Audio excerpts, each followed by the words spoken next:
안녕하세요. 대만 살던 아저씨입니다. 오늘은 신종 코로나 사태를 정확히 예언해 큰 주목을 받았던 인도 점성가 아난드가 최근 발표한 새로운 예언을 정리해 보겠습니다. 아난드는 세계가 결코 우연에 의해 움직이는 것이 아니라 업력과 천체의 운행에 의해 작동하는 정밀한 기계와 같다고 주장합니다. 그는 2026년을 400년 주기의 중대한 전환점으로 지목하며 인류가 집단적 업력의 청산 국면에 들어설 것이라고 예측했습니다. 또한 그는 4개 국가를 직접 거론했으며 특히 중국 서북부와 동북부 지역의 지정학적 위험, 인도 파키스탄 갈등, 자연재해, 그리고 인공지능 재편 문제를 언급했습니다. 더 나아가 3가지 구체적인 시간대까지 제시했습니다. 그의 예언은 무엇을 근거로 한 것일까요? 그는 진정한 점성가는 결코 허명에 집착하지 않는다고 말합니다. 오늘은 그의 예언이 어떻게 도출되는지 그 판단의 배경을 함께 들여다보겠습니다. 시청자 여러분, 다음 영상에서 이어질 중요한 내용을 놓치지 않으시려면 구독과 좋아요를 통해 함께 해주시기 바랍니다. 여러분의 관심과 응원은 큰 힘이 됩니다. 인도의 점성가 아난드는 과거 여러 글로벌 사건을 비교적 정확하게 예측한 인물로 알려져 있습니다. 코로나 팬데믹을 비롯해 미얀마 지진, 러시아, 우크라이나 전쟁, 그리고 하마스의 이스라엘 기습 공격 등 굵직한 국제 사건들이 그의 예측과 맞물리면서 국제사회의 주목을 받아왔습니다. 그리고 이제 시간은 2026년이라는 새로운 문턱을 넘어섰습니다. 세계는 그 어느 때보다 강한 불확실성 속에 놓여 있으며 정치, 경제, 군사, 기후 등 거의 모든 영역에서 거대한 변곡점이 형성되고 있다는 분석이 이어지고 있습니다. 그렇다면 아난드는 2026년에 대해 어떤 전망을 내놓았을까요? 오늘 영상에서는 그의 예언 가운데 핵심적인 내용을 차분하게 정리해 보겠습니다.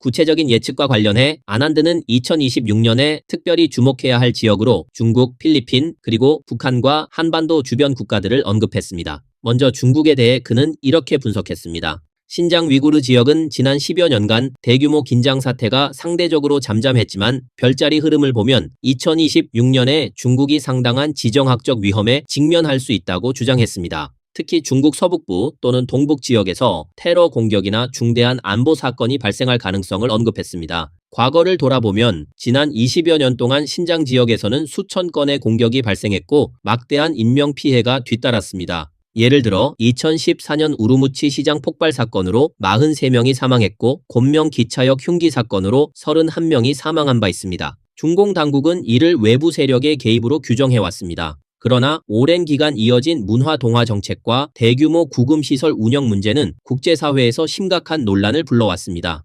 아난드는 이런 역사적 긴장과 누적된 갈등이 2026년이라는 화만연에 다시 불안 요소로 작용할 수 있다고 경고했습니다. 또한 그는 중국 동북 지역에 대해서도 언급했습니다. 과거 중공 정권 수립의 핵심 기반이었지만 현재는 경제 침체와 산업 붕괴로 극심한 침체를 겪고 있는 지역입니다. 그는 이러한 경제적 공허와 사회적 불안이 향후 변수가 될 가능성을 제기했습니다. 아난드는 2026년에 또 다른 고위험 지역으로 필리핀과 한반도를 지목했습니다. 특히 북한에서 중대한 변수가 발생할 경우 그 파장은 단순히 지역에 그치지 않고 이른바 자유세계 전반으로 확산될 수 있다고 주장했습니다. 따라서 한국이나 한반도 주변에 거주하는 사람들은 2026년에 각별한 경계가 필요하다고 강조했습니다.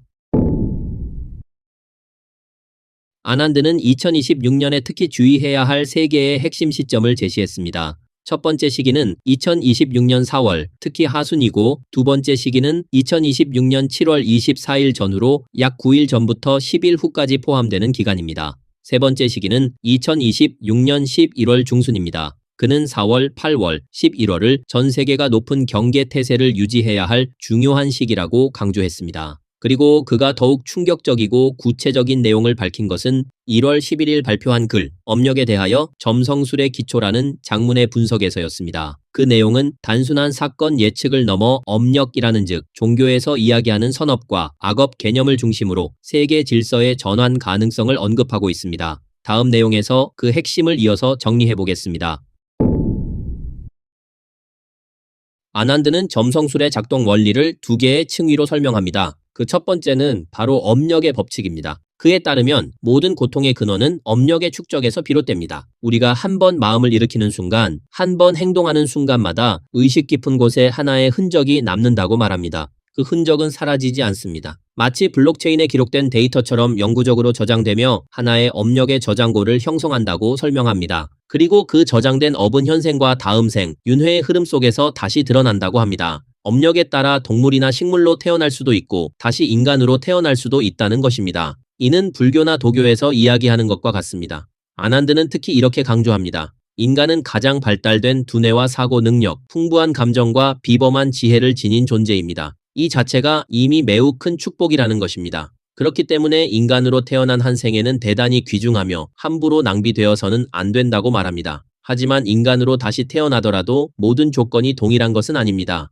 가난한 나라에서 태어날 수도 있고 부유한 국가에서 태어날 수도 있습니다. 평범한 가정에서 태어날 수도 있고 막대한 부를 가진 가문에서 태어날 수도 있습니다. 그 차이는 극단적으로 다를 수 있으며 이 역시 업력의 결과라고 그는 설명합니다. 아난드는 한 가지 흥미로운 지점을 짚습니다.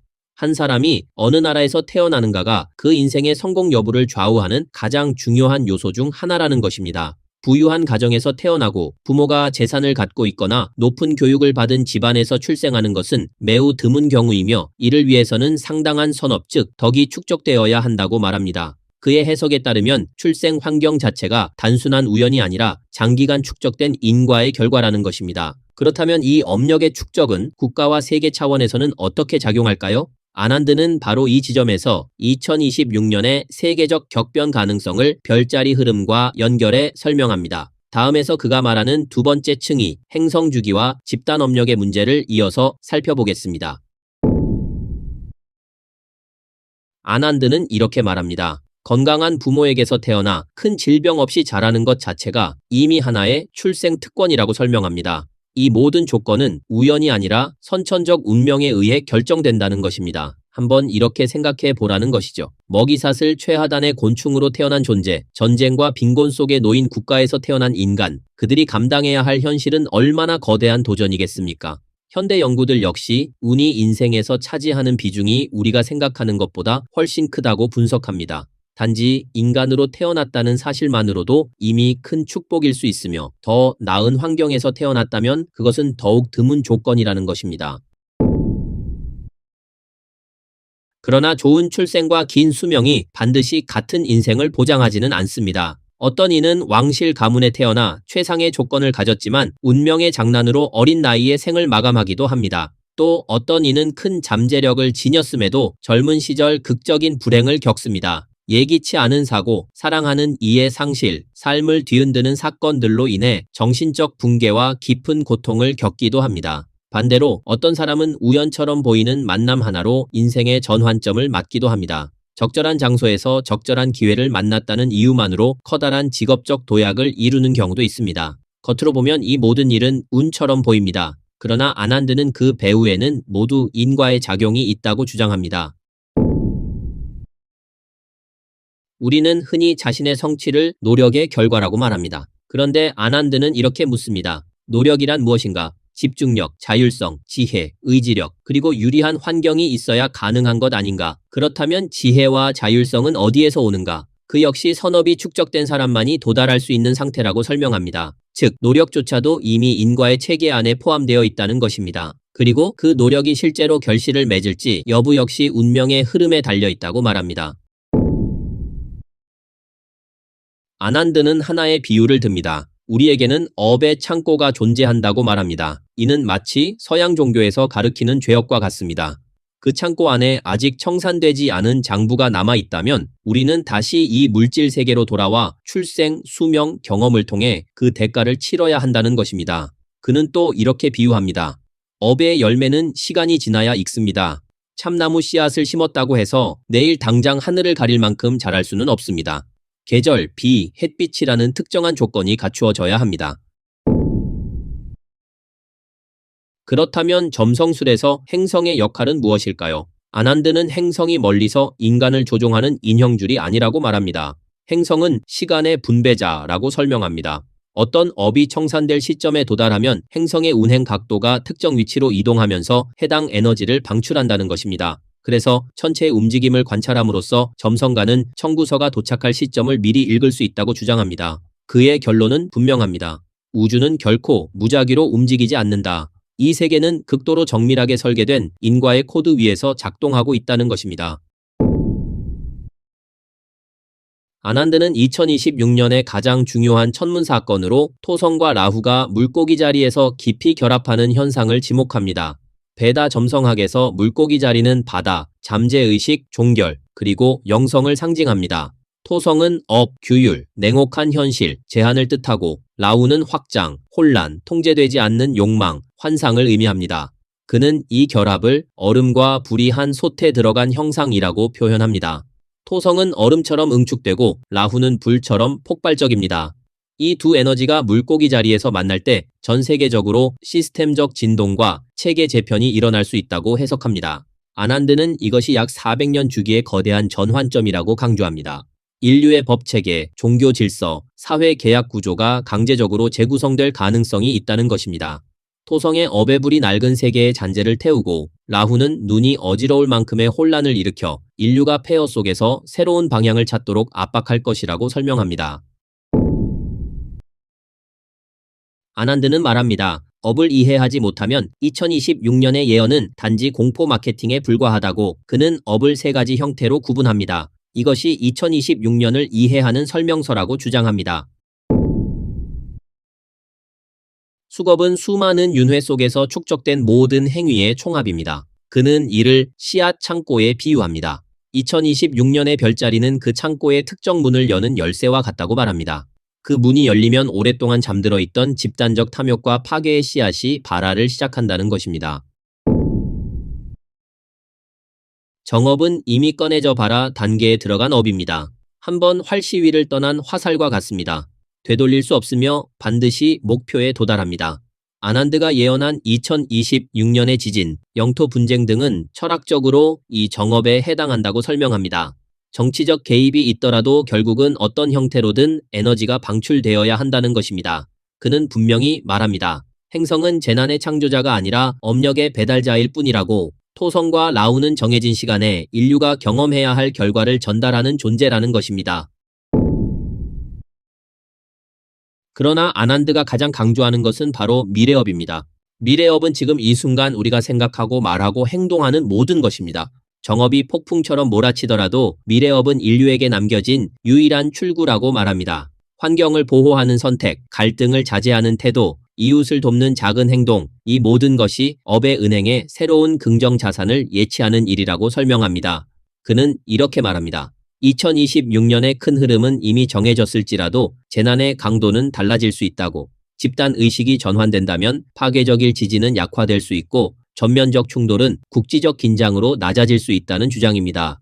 2026년은 피할 수 없는 심판의 해인가? 아니면 인류가 방향을 바꾸는 시험의 해인가? 아난드의 메시지는 공포가 아니라 각성에 가깝습니다. 우주는 무작위가 아니며 정밀한 인과 코드 위에서 움직이고 있다면 지금 우리가 어떤 생각을 하고 어떤 선택을 하느냐가 2026년의 풍경을 결정할 마지막 변수일지도 모릅니다. 아난드는 개인뿐 아니라 국가 역시 집단 업력을 지닌 존재라고 설명합니다. 그는 2026년의 국제 질서에 대해 매우 구체적인 분석을 제시했습니다. 아난드가 최근 가장 분명하게 경고한 지역은 인도-파키스탄 국경, 특히 카슈미르 지역입니다. 그는 2025년 5월부터 형성되는 별자리 구조가 1971년 인도-파키스탄 전쟁 시기와 놀라울 만큼 유사하다고 주장합니다. 그의 해석에 따르면 정업의 작용 아래 카슈미르 및 국경 분쟁이 단순 충돌을 넘어 심각한 군사적 대치로 확대될 가능성이 있으며 극단적으로는 핵 억지력 긴장 국면까지 번질 수 있다고 경고합니다. 아난드는 또 하나의 큰 흐름을 언급합니다. 그는 서구 국가들이 수세기 동안 축적해온 확장적 업력이 2026년을 기점으로 정산 국면에 들어갈 수 있다고 말합니다. 전통적인 단극 세계 질서는 점차 붕괴되고 지리적 번영의 중심축이 점점 동쪽으로 이동할 가능성을 암시합니다. 일부 해석자들은 이러한 관점에서 현존 체제에 대한 역사적 평가와 도덕적 청산의 문제를 함께 거론하기도 합니다. 다만 아난드는 특정 국가를 직접 지목해 단정하지는 않았습니다. 그의 초점은 체제의 흥망 자체보다 집단 업력의 순환이라는 구조에 맞춰져 있습니다. 아난드는 현재의 AI 물결을 400년 대주기의 시작으로 봅니다. 그러나 2026년에는 라후가 상징하는 환상과 과잉 확장이 통제 불능 상태로 흐를 수 있다고 분석합니다. 그는 다음과 같은 가능성을 제시합니다. 통제되지 않은 AI로 인한 금융 시스템 혼란, 중앙 집중형 클라우드 시스템의 취약성 노출, 디지털 생활 방식에 대한 집단적 심리적 반발 등입니다. 그는 특히 중앙화된 시스템 의존을 줄이고 분산적 구조에 대비할 필요가 있다고 조언합니다. 이는 기술적 문제가 아니라 디지털 업의 취약성 문제라고 설명합니다. 아난드는 베다지리 점성학을 통해 2026년 3월 전후를 특히 위험한 시기로 지목했습니다. 지진 고위험 지역으로 아시아는 인도 아삼, 티베트, 네팔, 동남아 섬 지역이며 미주 지역은 미국 캘리포니아, 남미 서해안입니다. 기후와 식량 문제는 극단적 가뭄과 홍수 불균형 글로벌 곡물 무역 충격, 농산물 물가 급등 가능성, 그는 이를 지구라는 생명체가 스스로의 균형을 조정하는 과정으로 해석합니다. 아난드는 반복해서 강조합니다. 예측의 목적은 공포 조성이 아니라 미리 대비하는 것이라고. 그가 제시한 해법은 단순합니다. 미래 업력을 관리하라. 즉, 환경을 보호하는 선택, 정직한 거래, 갈등을 줄이는 행동. 이 모든 것이 미래를 위한 자산 축적이라는 것입니다. 정업이 몰고 올 폭풍은 피할 수 없을지라도 그 강도는 집단의식의 방향에 따라 달라질 수 있다고 그는 주장합니다. 아난드는 2026년을 단순한 위기의 해가 아니라 인류 문명에 대한 업의 감사 보고서라고 표현합니다. 정해진 흐름 속에서도 미래업의 선택을 통해 각 개인은 경랑 속에서 자신만의 피난처를 찾을 수 있다고 말합니다. 그의 결론은 분명합니다. 2026년은 위기의 해일 수 있지만 동시에 각성과 전환의 해이기도 하다는 것입니다. 오늘 영상은 여기까지입니다. 시청해 주셔서 감사합니다.